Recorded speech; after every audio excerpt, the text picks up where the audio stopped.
Good morning sa ating lahat mga kaibigan.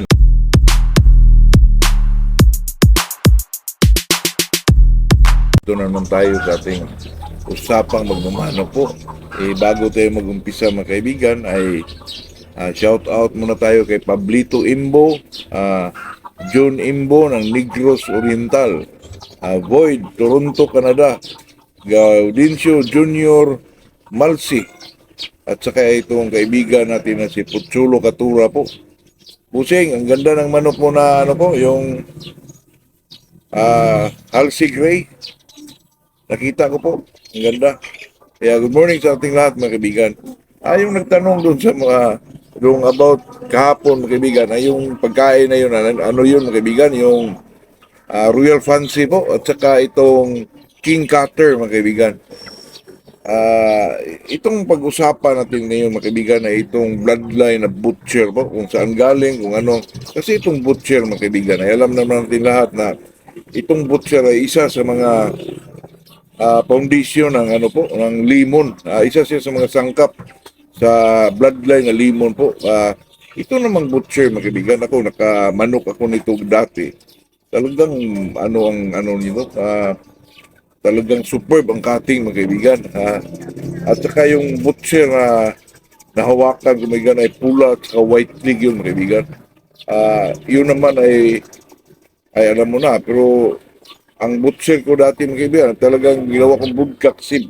Superb siya mag-cutting mga kaibigan, bata pa ko nung kaibigan. Kasi ang dati, ang mga manok na yan, ay nandyan pa yan nung mga 80s mga kaibigan, pero matagal na yung mga manok na yan, yung mga limon, yung mga, pero ang limon naman mga kaibigan, dati pa 70s, nandun na 60s. Kaya itong butcher mga kaibigan, nakamanok ko yan, talagang super po, tsaka mabilis sila mga kaibigan.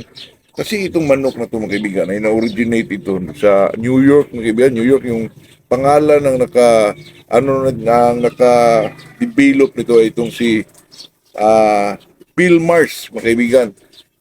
Ito namang butcher mga kaibigan, ito ay low to medium station.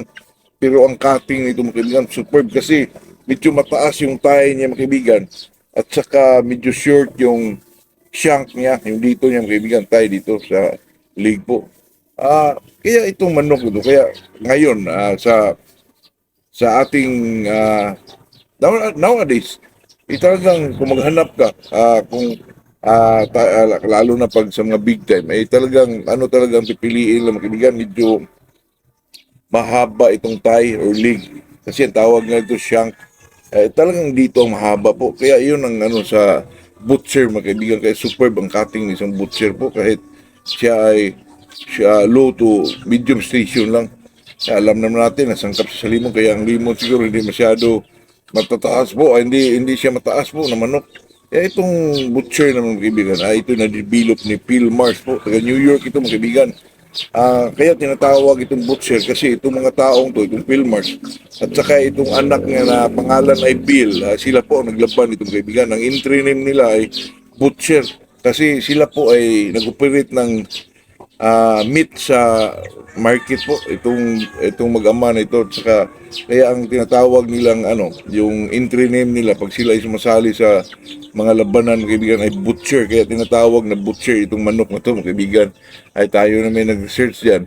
At saka itong mga butcher kaibigan, maraming klase po ito. Ay, mga ano talaga na butcher, yung medyo top talaga na kilalang mga butcher ay itong kay Phil Mars, siya ang nag-originate nito. At saka mayroon ding Brassback Butcher, mayroon ding sino pa ba yung isa, nakalimutan ba? Basta anim yung anuhan ko sa butcher mga kaibigan na sila nag-develop ng mga butcher po.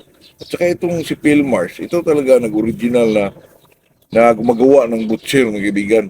Kaya itong pagdating sa Pilipinas, mayroon din pero hindi masyado kasikatan ng butcher mga kaibigan kasi nandun yung limon sa time na yun. Pero may mga tao talaga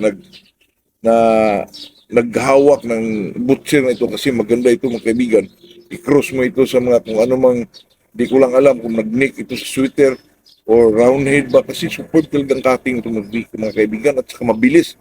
Kasi ang nakapasok nito ay itong groove white hackle. At saka itong tinatawag nila na Spanish feeders po, medyo mabilis na manok ito mga kaibigan.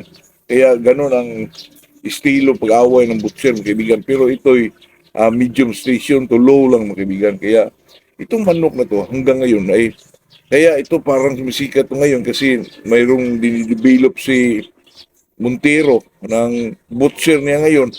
Pero kaso mahal mga kaibigan, 50,000 ba yung isa nun? 45 ba yun? Kasi ang butcher talaga mga kaibigan, kilala ito na bilang isang matamaan ka na, kung mga tamaan ka nito, ito lang fatal ang tama sa iyo po. At saka ito ay mabilis sa banggaan mga kaibigan at saka magaling siya magpapasok ng palo po. Kaya itong butcher ngayon, kaya siguro sa kay Montero, wala akong matira kasi puro ubos ang butcher, kaibigan. Kasi alam naman natin yung butcher at saka na-develop ito.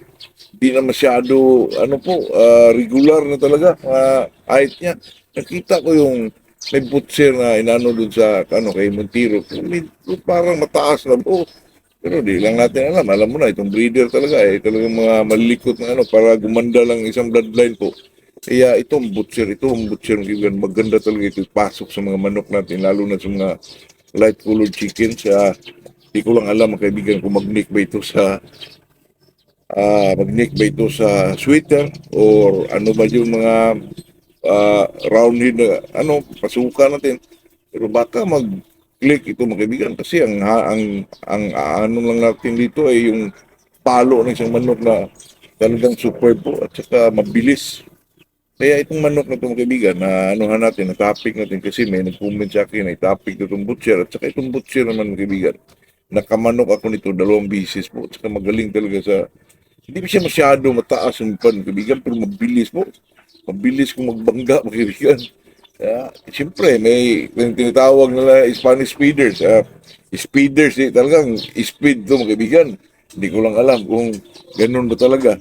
Pero sa atin naman ay kung ano man yung nandyan natin ang bloodline naman okay, talagang alagaan natin po lalo na pag matagal na sa atin makita na natin yung kung ano yung mga katangian na maganda sa kanya ito lang ma-inlove na rin tayo doon mga kaibigan kaya itong butcher naman mga kaibigan siguro maganda ito po sa sweater di ko lang alam kasi wala pa akong nakita dyan sa social media na may sweater butcher cross di ko lang alam mga kaibigan or round head butcher cross siguro maganda pa rin siguro kasi pag ang ganitong klaseng manok po na medyo superb ang mga cutting, mga kaibigan, maganda talaga ito yung cruise para makuha din sa kanilang offspring yung ganong klaseng palo po.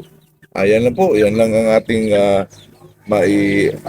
ambag or ano natin sa araw na to, yung butcher na manok. Maganda ito mga kaibigan, pero na pag-alaman ko, nandun kay Don Montero, Chibana, ay medyo mahal po. Kaya yun lang po, yun lang ang ano natin sa araw na to. Good morning sa ating lahat mga kaibigan.